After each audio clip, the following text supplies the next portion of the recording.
Assalamualaikum warahmatullahi wabarakatuh. Perkenalkan, saya Liza Fauzia dari kelompok 4 konsep dasar biologi akan menyampaikan materi. Yang pertama adalah mengenai alat gerak hewan dan yang kedua adalah sistem pernapasan pada hewan. Untuk materi yang pertama yaitu alat gerak hewan. Langsung saja. Alat gerak pada hewan itu ada yang bersifat aktif dan ada yang bersifat pasif. Nah, alat gerak pasif ini dilakukan oleh tulang, sedangkan gerak aktif dilakukan oleh otot. Nah, untuk hewan yang pertama adalah hewan yang termasuk ke dalam jenis mamalia. Nah, hewan jenis ini bergerak menggunakan kaki yang ditopang oleh struktur tulang. Kemudian, hewan dalam jenis aves atau burung bergerak menggunakan kaki, kemudian sayap, dan ekor. Kaki berfungsi untuk bertengger, sayap berfungsi untuk terbang, dan ekor berfungsi untuk menukik atau berbelok. Kemudian, fishes atau ikan, alat geraknya berupa sayap, sirip, dan ekor. Nah, sirip ini berfungsi untuk sebagai pengatur gerak ke kanan atau ke kiri atau ke bawah dan atas. Nah, untuk ekor sebagai pendorong tubuh ikan. Untuk hewan amfibi, contohnya seperti katak, menggunakan alat geraknya kaki yang panjang itu berada di belakang, berfungsi untuk melompat, dan selaput-selaput pada kakinya berfungsi untuk mempermudah dalam berenang di air. Kemudian reptil contohnya seperti ular, bergerak menggunakan otot perut. Kemudian hewan yang termasuk avertebratanya ada seafood bergerak menggunakan kaki perut. Sedangkan cacing menggunakan otot perut dan ubur-ubur menggunakan rumbai-rumbai yang ada di tubuhnya. Jadi si ubur-ubur ini akan menyedot air masuk ke dalam tubuhnya lalu menyemprotkannya kembali keluar tubuhnya sehingga terciptalah suatu gerakan. Saya Ajeng Alia Nur Latifah, saya dari kelompok 4. Di sini saya akan membahas seputar hubungan antara bentuk tubuh dan fungsinya pada hewan. Juga saya akan membahas seputar pertumbuhan dan perkembangbiakan pada hewan. Langsung saja kita ke pembahasan yang pertama mengenai hubungan antara bentuk tubuh dan fungsinya pada hewan. Nah, hewan itu memiliki bentuk tubuh yang berbeda-beda antara satu dengan yang lainnya. Contoh, antara kucing dan burung. Kedua hewan tersebut memiliki perbedaan.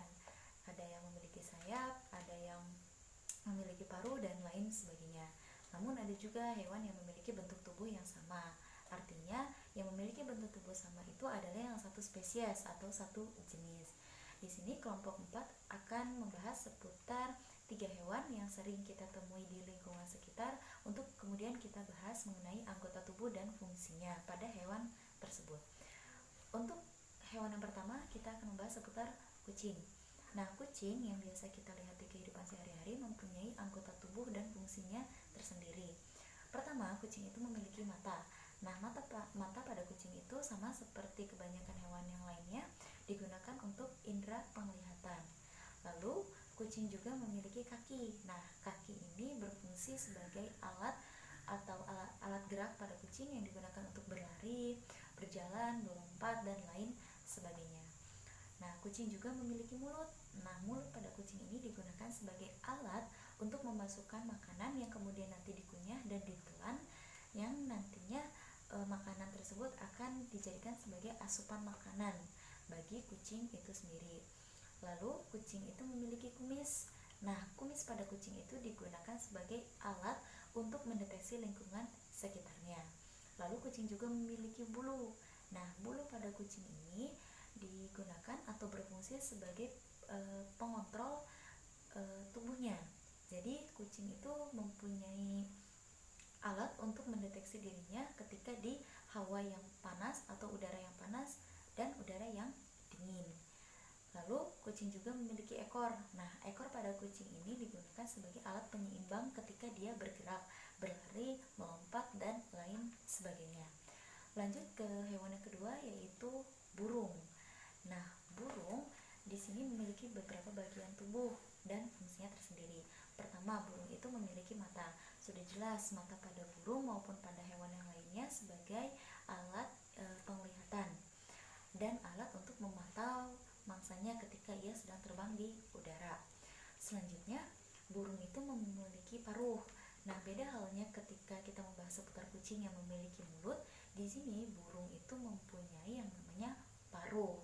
Nah, paruh pada burung ini digunakan untuk mengambil mangsanya.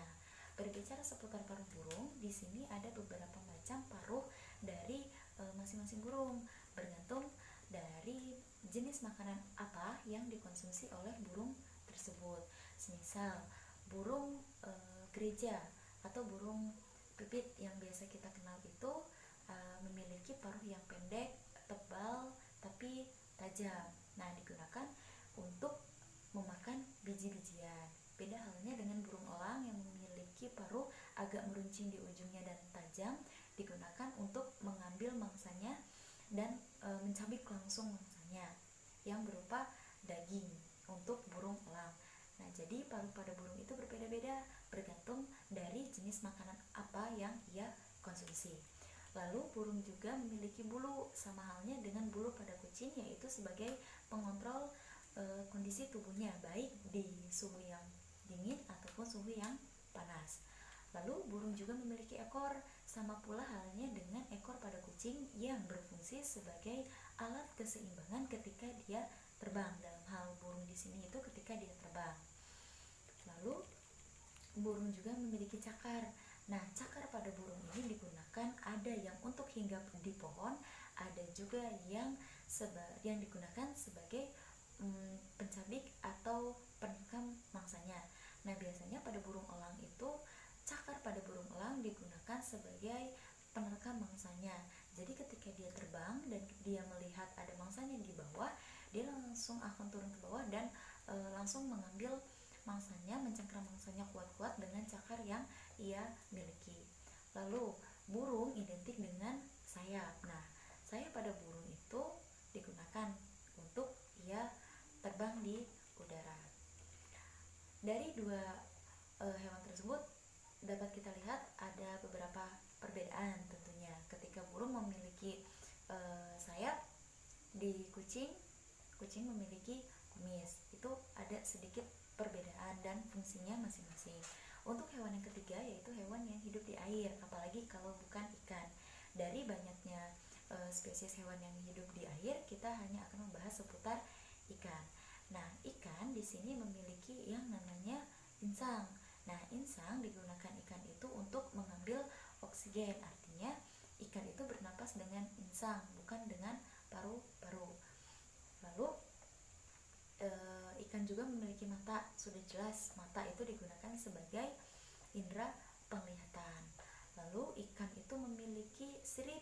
Nah, sirip pada ikan ini digunakan untuk ia berenang dan mengejar mangsanya. Lalu ikan itu memiliki ekor.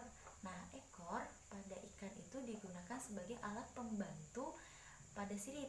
Jadi ketika sirip digunakan untuk berenang, nah ekor itu membantu sirip untuk ikan itu melaju lebih cepat dan memungkinkan hewan tersebut untuk bisa merekam atau mendapatkan mangsanya itu lebih cepat. Lalu di ikan juga memiliki mulut, sama seperti kucing, sama seperti hewan-hewan yang lainnya. Ikan juga memiliki mulut yang digunakan sebagai alat untuk memasukkan mangsanya yang kemudian akan diolah, lalu kemudian akan dimasukkan ke dalam perutnya yang dijadikan sebagai asupan makanan untuk hewan itu sendiri. Materi selanjutnya adalah mengenai sistem pernapasan pada hewan. Yang pertama adalah sistem pernapasan pada hewan mamalia. Hewan mamalia hampir sama dengan manusia karena memiliki alat pernapasan berupa hidung, faring, trakea, bronkus, dan paru-paru. Proses pernapasannya pun hampir sama dengan manusia, yaitu adanya kontraksi antara otot diafragma dan otot tulang rusuk sehingga pada saat bernapas rongga dada akan mengembang. Begitupun pada saat proses ekspirasi rongga dadanya pun akan kembali mengempis. Kemudian pada hewan apes atau burung ini memiliki alat pernapasan berupa hidung, buah-buah lubang hidung, faring, trakea, dan paru-paru yang dihubungkan dengan pundi-pundi udara. Nah, pada proses respirasi pada hewan burung ini terjadi 2 kali, yaitu pada saat terbang dan pada saat hinggap di darat. Pada saat terbang, hewan burung ini akan mengalami kesulitan untuk mengambil napas atau menyalurkan napas ke paru-paru karena pada saat terbang sayap akan berkontraksi dengan otot dada sehingga udara akan sulit masuk. Nah, untuk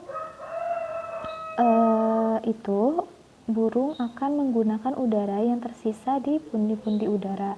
Nah, pundi-pundi udara ini akan kembali terisi jika burung tersebut terbang tanpa mengepakkan sayap atau hinggap di darat.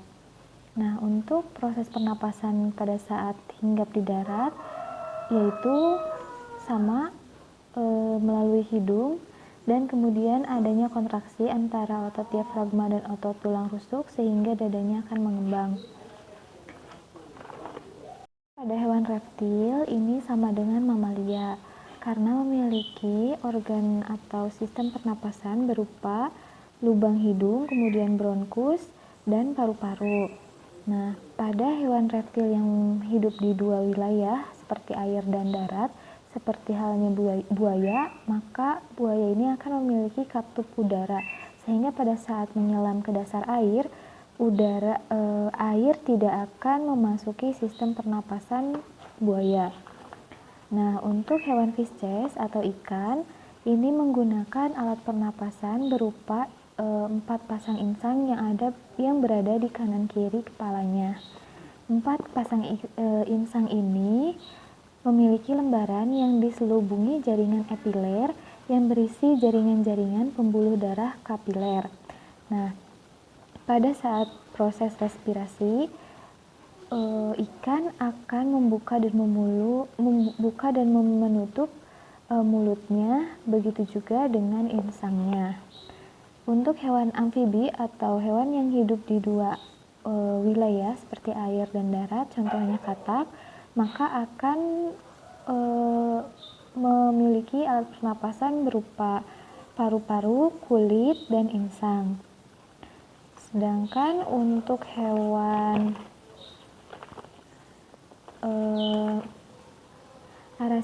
arasinida seperti laba-laba dan kalajengking, maka alat pernapasannya itu berupa paru-paru buku. Nah, ini untuk di darat, sedangkan untuk di airnya berupa insang buku. Nah, insang paru-paru buku ini memiliki spiracle, di mana spiracle ini merupakan tempat keluar masuknya udara.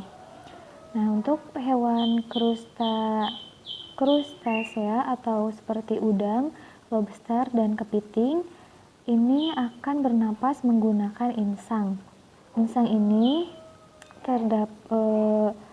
terdapat pembuluh darah dengan membran yang tipis. Nah, fungsinya itu untuk sebagai tempat pertukaran gas secara difusi. Nah, proses oksigen dari udara luar ke darah dan juga pengeluaran karbon dioksida dari darah ke udara luar dapat berjalan secara cepat. Mungkin itu saja yang dapat saya sampaikan. Untuk materi selanjutnya akan disampaikan oleh anggota kelompok lain. Bismillahirrahmanirrahim. Assalamualaikum warahmatullahi wabarakatuh. Saya Irna Damayanti akan menyampaikan materi tentang sistem pencernaan pada hewan. Sistem pencernaan adalah penghancuran bahan makanan dari bentuk kompleks menjadi lebih sederhana. Sistem pencernaan pada hewan yang pertama ada pada hewan invertebrata. Hewan invertebrata adalah hewan yang tidak memiliki tulang belakang seperti cumi-cumi, ubur-ubur, serangga, dan cacing tanah. Kemudian masih banyak lagi. Yang pertama ada sistem pencernaan pada cacing tanah. Sistem pencernaan pada cacing tanah ini sudah sempurna. Mengapa dikatakan sudah sempurna? Karena cacing tanah ini memiliki alat pencernaan yang sudah lengkap, mulai dari mulut, kerongkongan, empedal, kemudian tembolok, usus, dan anus. Tembolok adalah penyimpanan makanan secara sementara. Kemudian empedal adalah tempat mencerna makanan secara mekanik. Proses pencernaan pada cacing tanah dibantu oleh enzim-enzim yang dikeluarkan oleh getah pencernaan eksternal. Makanan dari cacing tanah itu sendiri adalah daun-daun serta sampah organik yang sudah lapuk. Selanjutnya ada sistem pencernaan pada serangga. Sistem pencernaan pada serangga ini dibagi menjadi dua bagian. Yang pertama ada pencernaan di luar saluran usus, yang kedua yaitu ada pencernaan di bagian dalam usus. Jenis pencernaan di luar saluran usus maksudnya di mana makanan sebelum masuk ke dalam perut itu terlebih dahulu telah mendapatkan perlakuan pencernaan. Nah, bagaimana sih perlakuan pencernaan tersebut? Nah, si serangga itu menyemprotkan enzim-enzim pada makanan tersebut sehingga makanan akan larut sebelum ditelan. Nah, biasanya pencernaan ini dilakukan oleh serangga penghisap cairan. Yang kedua itu ada pencernaan di bagian dalam usus. Nah, pencernaan ini banyak dilakukan oleh makhluk hidup. Ada 3 saluran pencernaan pada serangga yang utama. Yang pertama itu ada saluran pencernaan depan, yaitu stomodium, berfungsi sebagai penyimpanan makanan serta sedikit menjalankan pencernaan seperti di dalam mulut dan faring. Kemudian yang kedua itu ada saluran pencernaan tengah atau disebut mesenteron. Nah, ini berfungsi sebagai pencerna serta penyerap makanan. Yang ke belakang yaitu menyerapnya sisa makanan tadi yang tidak diserap oleh 2 saluran pencernaan yang tadi sudah dijelaskan, yaitu pencernaan depan dan tengah. Yang selanjutnya ada sistem pencernaan hewan pada hewan vertebrata. Biak atau hewan ruminansia adalah sekumpulan hewan pemakan tumbuhan atau herbivora yang mencerna makanannya dalam 2 langkah. Yang pertama, dengan menelan bahan mentah, kemudian mengeluarkan makanan yang sudah setengah dicerna itu dari perutnya dan mengunyahnya lagi. Nah, ada 3 proses pencernaan pada ternak ruminansia. Yang pertama itu ada pencernaan mekanis, yaitu yang dilakukan di dalam mulut, yang dilakukan oleh rongga gigi. Kemudian ada pencernaan fermentatif yang dilakukan oleh mikroba dalam rumen. Yang ketiga itu ada pencernaan hidrolisis yang dilakukan oleh enzim-enzim pencernaan. Pakan berserat atau hijau-hijauan akan disimpan sementara di dalam rumen. Kemudian pada saat hewan beristirahat, pakan akan ditarik lagi kembali ke mulut. Itu dinamakan sebagai proses regurgitasi. Kemudian untuk dikunyah sebagai proses remastika. Setelah dikunyah, selanjutnya pakan akan ditelan yang dinamakan sebagai proses redeglutasi. Nah, untuk mencerna makanan tersebut akan dicerna oleh enzim-enzim mikroba di dalam perut pakan. Di dalam perut pakan hewan ruminansia itu ada 4 komponen perut. Yang pertama itu ada retikulum. Retikulum adalah sering juga disebut sebagai perut jala atau headwear stomach. Nah, retikulum ini berbatasan langsung dengan rumen. Yang kedua yaitu ada rumen. Rumen terletak di rongga abdominal di bagian kiri. Abdominal itu di rongga perut ya. Kemudian rumen ini juga disebut sebagai perut beludru. Nah, pada retikulum dan rumen terjadi pencernaan secara fermentatif. Pencernaan fermentatif adalah pencernaan yang dibantu oleh mikroba dan protozoa. Kemudian yang ketiga itu ada omasum. Omasum ini sering juga disebut sebagai perut buku. Nah, karena permukaannya berbuku-buku jadi kotak-kotak gitu tuh. Selanjutnya yang terakhir itu ada abomasum. Abomasum ini sering juga disebut sebagai perut sejati karena permukaannya abomasum ini dilapisi oleh mukosa yang berfungsi untuk melindungi dinding. Permukaannya abomasum ini dilapisi oleh mukosa yang berfungsi untuk melindungi dinding sel agar tidak tercampur atau tercerna oleh enzim yang dihasilkan oleh abomasum. Selanjutnya yaitu ada pencernaan pada hewan amfibi.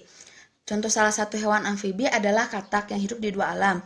Nah, makanan dari katak sendiri adalah hewan-hewan kecil atau serangga.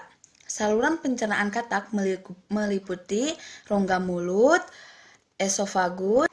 Esofagus itu berupa saluran pendek yaitu tenggorokan. Nah, yang ketiga itu ada vertikulus, yang keempat ada intestinum, kemudian ada kolaka. Selanjutnya ada pencernaan pada hewan aves atau hewan unggas. Salah satu hewan unggas adalah burung. Nah, organ pencernaan pada burung itu terdiri atas saluran pencernaan dan kelenjar pencernaan. Kemudian ada saluran pencernaan dari burung itu terdiri dari pertama ada paruh, kemudian rongga mulut, kemudian faring dan esofagus, ada lambung, dan yang terakhir ada intestinum atau usus halus dan usus tebal. Nah, selanjutnya yang kelima ada sistem pencernaan pada hewan pisces. Nah, sistem pencernaan pada hewan pisces ini contohnya pada saluran pencernaan ikan. Saluran pencernaan ikan dimulai dari mulut, masuk ke esofagus melalui faring yang terdapat di daerah sekitar insang. Nah, kelenjar pencernaan pada ikan juga meliputi hati dan pankreas. Fungsi hati menghasilkan empedu yang disimpan dalam kantung empedu untuk membantu proses pencernaan lemak. Dan ada yang terakhir yaitu sistem pencernaan pada hewan reptil. Nah, hewan reptil ini adalah hewan yang umumnya adalah pemakan daging-dagingan atau karnivora. Nah, ambil contohnya yaitu ada buaya sebagai hewan reptil. Nah, saluran pencernaan pada reptil diantaranya itu ada rongga mulut, esofagus, vertikulus, intestinum yang terdiri dari usus halus dan usus tebal. Baik, di sini saya akan menjelaskan materi mengenai sistem peredaran darah pada hewan. Sistem peredaran darah pada hewan dibagi menjadi dua sistem, yaitu sistem peredaran darah terbuka dan sistem peredaran darah tertutup. Untuk yang pertama, yaitu sistem peredaran darah terbuka. Sistem peredaran darah terbuka yaitu di mana peredaran darah tidak selalu melalui pembuluh darah. Ada kalanya darah itu langsung mengalir ke organ-organ tubuh hewan tersebut. Tetapi akhirnya bisa kembali ke jantung melalui pembuluh darah. Terdapat beberapa hewan yang memiliki peredaran darah dengan sistem peredaran darah terbuka ini. Contohnya yang pertama yaitu adalah udang. Nah, sistem peredaran darah pada udang yaitu darah mula-mula dipompa dari jantung melalui pembuluh darah ke daerah bagian bawah, misalkan kepada kaki. Nah, dari kaki udang ini kemudian darahnya itu mengalir ke insang kiri dan insang kanan tanpa melalui pembuluh darah. Di insang kiri dan kanan darah itu mengikat O2, kemudian darah dari insang kanan dan kirinya itu kembali lagi ke jantung melalui pembuluh darah. Kemudian hewan yang kedua yaitu ada hewan moluska atau siput. Alat sirkulasi darah pada moluska atau siput ini terdiri dari jantung dan pembuluh darah yang masih sangat sederhana. Jantung dari moluska atau siput ini terdiri dari antrium dan juga ventrikel. Sistem peredaran darah pada moluska atau siput ini yaitu mula-mula darah dipompa dari jantung melalui sinus menuju ke seluruh jaringan tubuh. Nah, dari seluruh jaringan tubuh ini kemudian kembali lagi ke jantung. Hewan yang selanjutnya yaitu adalah serangga. Hewan yang selanjutnya yaitu adalah serangga. Organ peredaran darah pada serangga yaitu terdiri dari jantung dan juga arteri. Bentuk jantung pada serangga yaitu berbentuk tabung dan juga memanjang. Kemudian,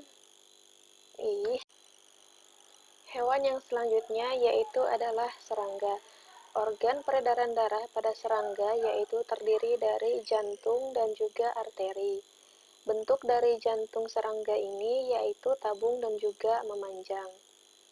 Kemudian sistem peredaran darah pada serangga ini yaitu hemolimfa yang keluar dari jantung akan dialirkan ke seluruh tubuh dan masuk ke dalam rongga-rongga tubuh.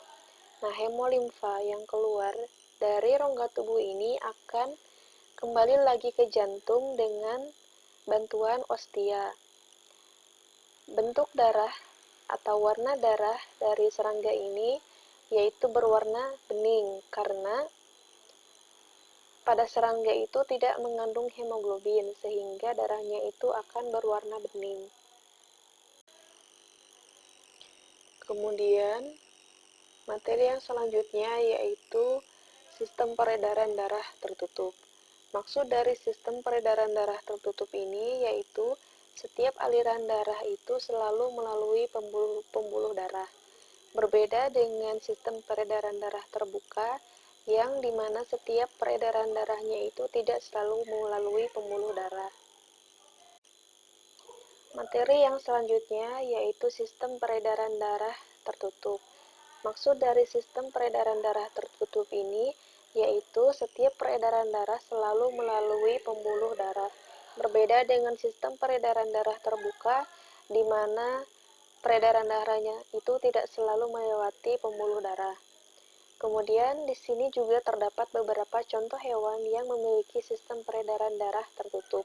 Yang pertama yaitu ada cacing. Nah, cacing ini adalah hewan yang sistem peredaran darahnya tertutup dengan kapiler-kapiler yang tersebar di seluruh tubuhnya. Darah dari cacing mempunyai Hb atau hemoglobin yang telah terlarut dalam protoplasma selnya. Jantung cacing atau disebut juga dengan lengkung aorta ini adalah bagian dari aorta yang berdindingkan otot tebal sehingga mampu berkontraksi. Dinamakan lengkung aorta karena bentuknya yang melengkung. Mekanisme kerja jantung untuk sirkulasi darah cacing ini yaitu cacing ini memompa darah dari bagian dorsal atau punggung kemudian ke pembuluh darah bagian ventral yakni berada di perut untuk selanjutnya diteruskan ke seluruh tubuh cacing. Hewan yang selanjutnya yaitu adalah ikan. Sistem peredaran darah pada ikan ini adalah sistem peredaran darah tunggal dan tertutup. Maksud dari peredaran darah tunggal ini, jadi setiap peredaran darahnya itu hanya satu kali melewati jantung. Berarti darah yang melewati jantung itu adalah darah kotor. Nah, darah ikan ini terdiri atas plasma dan korpuskula. Korpuskula adalah sel darah merah, sel darah putih, dan juga keping darah. Sel darah merahnya itu berbentuk pipih, bulat memanjang, dan mempunyai nukleus.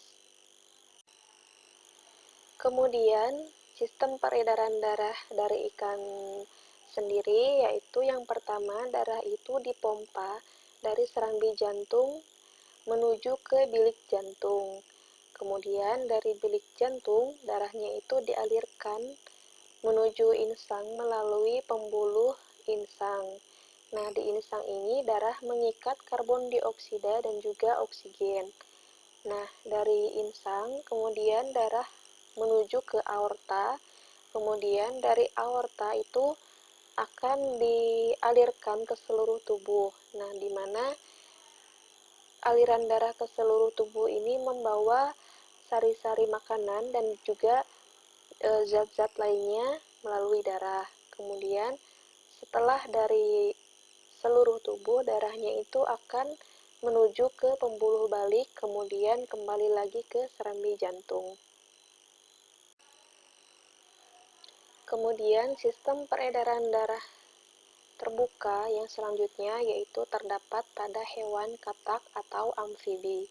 Sistem peredaran darah pada katak ini yaitu sistem peredaran darah ganda dan juga tertutup. Darah yang berasal dari seluruh tubuh melalui pembuluh balik dipompa menuju ke serambi kanan, kemudian menuju ke bilik jantung. Darah dari bilik dipompa lagi menuju paru-paru. Nah, di dalam paru-parunya ini, darah melepaskan karbon dioksida dan mengikat oksigen. Kemudian, di samping sistem peredaran darah, pada katak juga terdapat sistem peredaran darah limfa. Nah, sistem peredaran darah limfa ini berperan membawa cairan dari seluruh tubuh ke dalam peredaran darah. Cairan limfa ini berisi leukosit dan juga protein plasma darah. Cairan limfa dari kapiler darah yang masuk ke jaringan dibawa menuju vena melalui pembuluh limfa. Pembuluh-pembuluh limfa mempunyai berbagai diameter dan juga bentuk. Pada katak terdapat kantong-kantong cairan limfa di bawah kulit. Akibatnya, kulit katak selalu lembab karena memiliki daya absorpsi air yang tinggi. Hewan yang selanjutnya yaitu adalah reptil. Nah, jantung reptil ini terdiri dari 4 ruangan, yaitu 2 serambi dan juga 2 bilik. Sekat antara bilik kanan dan bilik kirinya itu belum sempurna, sehingga masih bisa terjadi pencampuran darah. Salah satu hewan yang kita pelajari dalam sistem peredaran darahnya reptil ini yaitu adalah kadal. Nah, pembuluh darah pada reptil terdiri atas aorta dan pembuluh nadi paru-paru. Nah, pada kadal itu terdapat 2 aorta, yaitu aorta kanan dan juga aorta kiri. Aorta kanan keluar dari bilik kiri membawa darah yang mengandung banyak O2 menuju ke seluruh tubuh.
Kemudian, aorta kiri berasal dari suatu tempat di antara bilik kanan dan kiri, membawa darah yang mengandung banyak O2 menuju ke seluruh tubuh bagian belakang.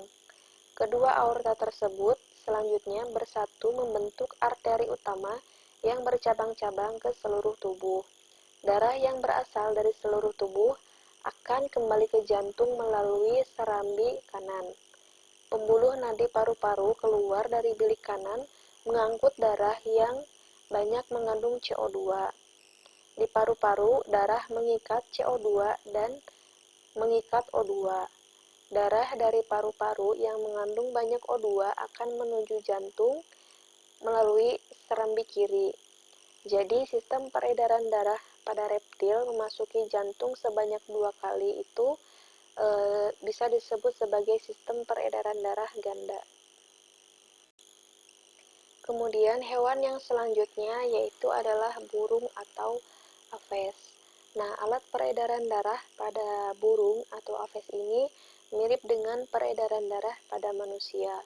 Alat peredaran darah pada burung atau aves ini terdiri dari jantung dan juga pembuluh darah. Sistem peredaran darah pada burung ini merupakan peredaran darah tertutup dan rangkap. Nah, jantung burung ini terdiri dari 4 ruangan, yaitu serambi kanan dan serambi kiri, kemudian bilik kanan dan bilik kiri yang memiliki sekat yang sempurna. Kemudian pembuluh darahnya itu dibagi menjadi 2, yaitu pembuluh nadi atau arteri dan juga pembuluh balik atau vena. Nah, pembuluh nadi itu menyalurkan darah dari jantung ke seluruh tubuh. Pembuluh balik menyalurkan darah dari seluruh tubuh kembali ke jantung. Pembuluh nadi yang besar disebut aorta. Pembuluh nadi tersebut kemudian bercabang menjadi pembuluh arteri yang lebih kecil. Darah dari seluruh tubuh yang banyak mengandung karbon dioksida itu akan ditampung pada serambi kanan jantung. Darah dari serambi kanan dialirkan ke bilik kanan, kemudian mengalir ke paru-paru melalui pembuluh nadi paru-paru. Di dalam paru-paru, karbon dioksida dilepaskan dan oksigen diikat oleh hemoglobin di dalam sel-sel darah merah. Darah dan paru-paru yang banyak mengandung oksigen dialirkan ke serambi kiri, kemudian ke bilik kiri, dan akhirnya dipompa keluar jantung untuk diedarkan ke seluruh tubuh melalui pembuluh nadi.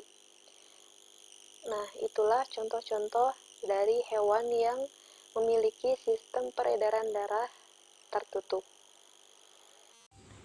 Ya, baik, di sini saya akan melanjutkan materinya yaitu bagian F, yaitu tentang cara hewan menyesuaikan diri dengan lingkungannya. Nah, menurut Sari dan kawan-kawan pada bukunya pada tahun 2016 halaman 61, adaptasi itu adalah cara makhluk hidup untuk menyesuaikan diri dengan lingkungan hidup di mana mereka tinggal. Nah, pada buku Sari ini ada 3 adaptasi yang dituliskan. Yang pertama yaitu adaptasi morfologi, yang kedua adalah adaptasi fisiologi, dan yang ketiga yaitu adaptasi tingkah laku. Nah, yang pertama adaptasi morfologi itu adalah penyesuaian organ tubuh terhadap lingkungan sekitar. Contoh ya, ada 2 contoh. Yang pertama yaitu kelinci gurun. Nah, gurun ini bisa kita sebut sebagai lingkungan yang suasana atau suhunya itu panas atau gersang ya. Nah, di sini kelinci mempunyai telinga. 2 telinga itu digunakan kelinci untuk mendinginkan tubuhnya karena darah yang ada di dalam tubuh kelinci itu melewati kedua telinganya, sehingga telinganya bisa mendinginkan suhu tubuh kelinci tersebut. Lalu contoh yang kedua yaitu katak gurun. Nah, katak gurun ini juga memiliki kaki yang bisa membuat lubang hingga kedalaman 3 meter. Nah, untuk apa lubang ini? Lubang ini digunakan katak gurun sebagai tempat tinggalnya atau sebagai tempat untuk mendinginkan atau menetralkan atau menormalkan suhunya, karena suhu di luar itu panas dan gersang ya. Lalu selanjutnya yaitu yang kedua ada adaptasi fisiologi. Adaptasi fisiologi ini adalah penyesuaian yang dipengaruhi oleh lingkungan sekitar ya. Yang tadi organ tubuh menyesuaikan lingkungan, sekarang lingkungan yang mempengaruhi organ tubuhnya. Yang ada 2 contoh. Yang pertama yaitu ikan yang hidup di air asin, urinnya itu lebih pekat daripada ikan yang hidup di air tawar. Nah, kenapa lebih pekat? Karena ikan ini mengeluarkan urin agar jumlah garam di tubuh ikan tersebut tidak berlebihan. Nah, jadi ikan tersebut tidak bisa dikatakan dia bisa hidup hanya di air tawar, dia bisa hidup hanya di air asin, tidak seperti itu. Melainkan ikan bisa hidup di 2 situasi air, misalnya bisa hidup di air asin dan bisa hidup di air tawar. Ya, jadi organ tubuh dalamnya yang menyesuaikan lingkungannya gitu. Lalu yang kedua contohnya yaitu onta yang punya kantung air di punuknya. Ketika onta tersebut hidup di gurun pasir, dia menggunakan punuknya sebagai wadah atau tempat untuk cadangan air. Jadi ketika di gurun dia bisa bertahan hidup lebih lama karena dia memiliki cadangan air di punuknya. Nah, ketika onta misalnya di Indonesia kan ada onta ya, misalnya di kebun binatang itu ada onta. Nah, onta bisa hidup di suasana yang normal seperti di Indonesia karena dia bisa menyesuaikan lingkungannya dengan otomatis seperti itu. Nah, lalu yang ketiga ada adaptasi tingkah laku. Adaptasi tingkah laku ini adalah penyesuaian makhluk hidup berdasarkan tingkah laku yang sering dilakukannya. Nah, Contohnya, yang pertama yaitu bunglon. Kita tahu bunglon bahwa dia bisa tingkah lakunya itu berubah-berubah warna sesuai dengan tempat yang dihinggapinya. Nah, bunglon ini bisa mengubah warna sesuai tubuhnya dengan lingkungan yang dihinggapinya agar lebih mudah mendapatkan mangsanya. Nah, lalu contoh yang kedua yaitu ikan paus dan lumba-lumba. Secara berkala dia kan mempunyai tingkah laku yang naik ke atas air lalu turun lagi. Nah, naik ke atas air itu ikan paus dan lumba-lumba ini untuk mengambil napas, lalu turun lagi untuk mengeluarkan napas, berenang, lalu ketika napasnya hendak habis atau hampir habis dia naik kembali untuk mengambil napas. Seperti itu. Oke, selanjutnya akan disampaikan oleh Saudari Ajeng. Saya persilahkan. Pembahasan yang selanjutnya yaitu mengenai perkembangbiakan dan pertumbuhan pada hewan.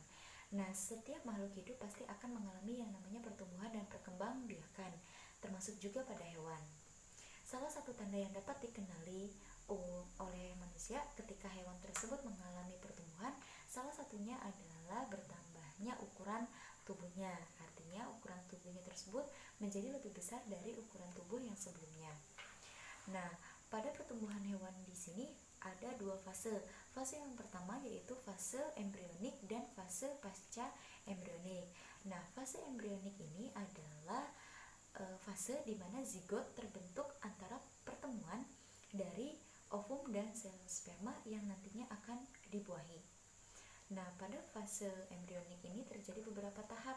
Tahap yang pertama yaitu tahap pembelahan zigot yang terjadi secara mitosis, ada tahap morula, tahap blastrula, tahap gastrula, dan tahap organogenesis. Untuk tahap yang pertama yaitu tahap pembelahan zigot yang terjadi secara mitosis, yaitu dari satu sel terbelah menjadi 2 sel, 4 sel, 8 sel, 16 sel, dan sampai seterusnya hingga mencapai jumlah 32 sel.